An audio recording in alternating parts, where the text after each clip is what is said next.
Okay, so quick update. It is Wednesday, so I've been posting most of my videos or recording on Wednesdays. So last time we talked, we had a bit of an issue with Bondo on rigid foam installation.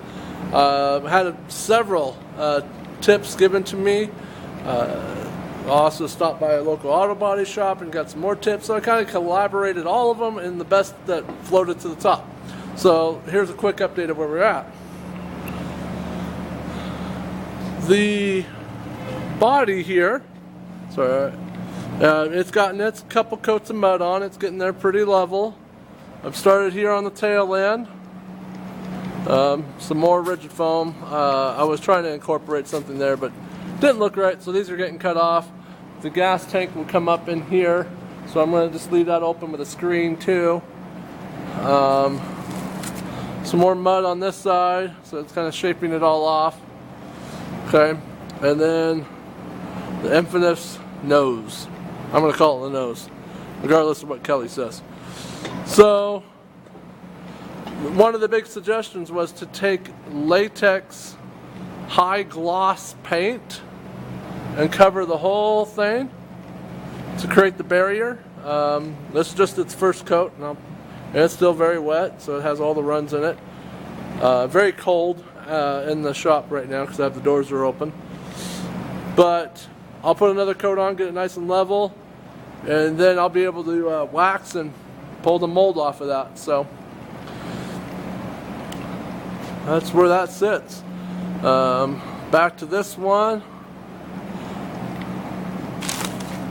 It's all that wet mud right there. It's coming together. Then we got this whole section right here, and of course where the nose goes. The interior, nice and rough. Nothing much there. One thing I do really like is this kind of cove coming up. On the original car, it stopped about right here and it went back, but because of the engine, because of the roll cage, and because of the seat, I went up higher, so that way it will kind of blend in.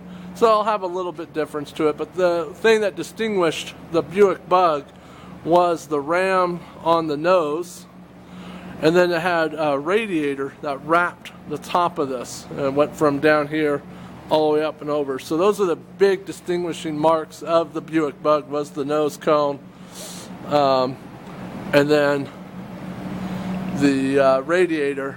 So those will definitely stand out. The rest of this will be kind of, needed for the room for the engine, because here's the engine, is right here. So yeah, it needs that space. So there we are. Thank you again for all the information. I feel a lot more better. You can probably hear it in my voice. I'm excited about where we're at. So thank you.